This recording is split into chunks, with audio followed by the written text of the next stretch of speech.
This Mathcast will walk you through Section 11.4, which features the long-awaited robot battle problem. The robot battle problem in Section 11.4 will apply many of the topics that were introduced in Section 11.2 on parametric curves and vectors. This includes converting between position and velocity in component form and using those equations to find information about position, speed, and arc length. The premise of this problem is that 4 robots are doing battle. The battle will last exactly 1 minute, and at the end of that minute, the robot who earned the most points will be crowned Robot Supreme. Now, points can be earned or lost in a number of ways. For example, when 2 robots collide, the robot with the greater speed earns points, while the robot with the lesser speed loses points. Points can also be earned by hitting an energy boost, and points can be lost by hitting a buzzsaw or by going out of bounds. 2 resource pages accompany this lesson. The Lesson 11.4.1a resource page has cards. Each team will need 1 copy of this page, and each student in the team should be given 1 card. And the Lesson 11.4.1b resource page has a map of the battling robot arena.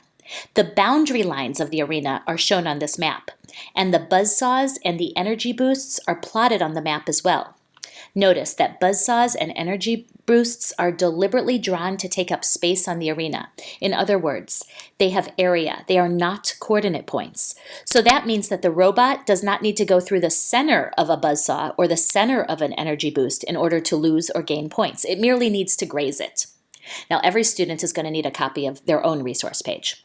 11.4.1b. Now, you might choose to conduct this lesson over 2 days. On day 1, have teams work on problems 11-103 and 11-104. These are the problems where teams are going to use their graphing calculators or Desmos to sketch graphs of the paths of the 4 robots.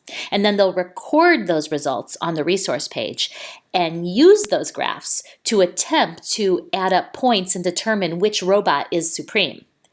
They will probably not finish this on day 1. So on day 2, they'll finish problem 11-104 and then complete the extension problems 11-105 through 11-106.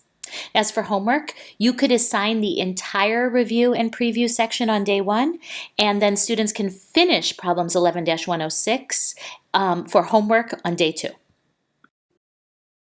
Now, problem 11-103 asks students to use technology to create a simulation of the robot battle. They will do this by simultaneously animating all 4 robots using the parametric equations that are given on the resource cards. A link to a Desmos animation is included in the teacher edition of the ebook, and also in the teacher edition are directions about how to create a simultaneous animation on a TI-83 or TI-84 calculator.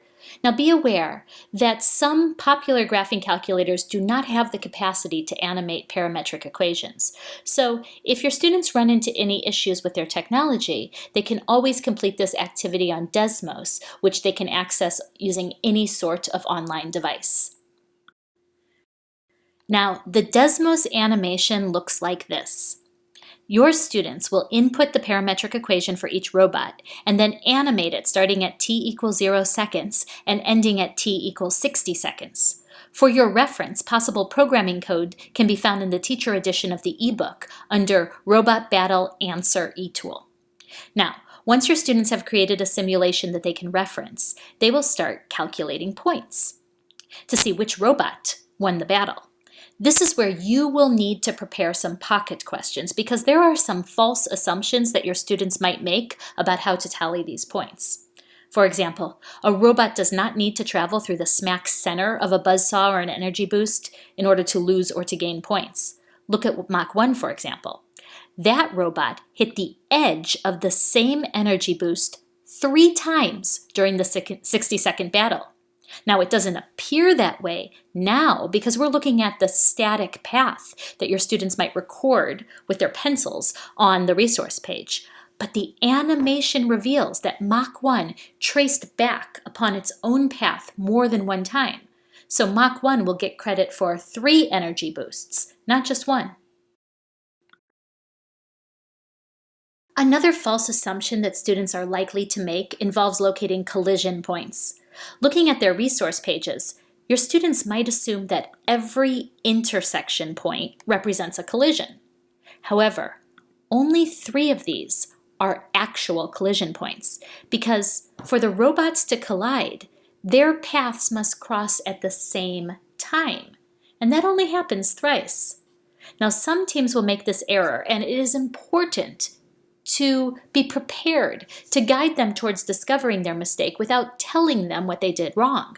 So as you circulate, have some pocket questions ready to go, like, how did you know the collision happened there? Or, can you show me the collision on your animation? Or, when did that collision happen?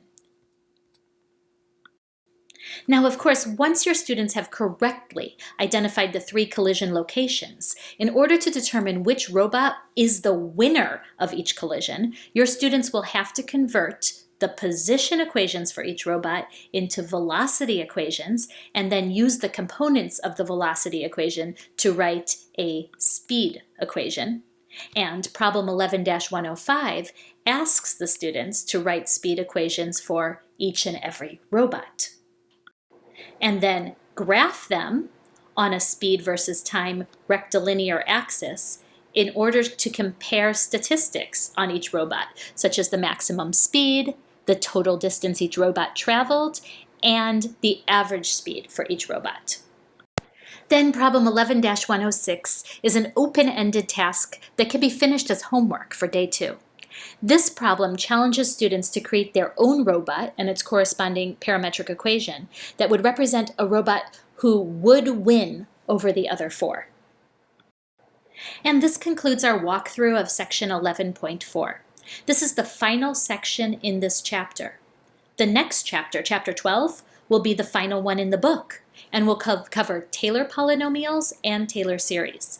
So for the remainder of this book, neither parametric equations nor polar equations will return during classwork, but nightly review of these topics will occur throughout the review and preview sections of chapter 12.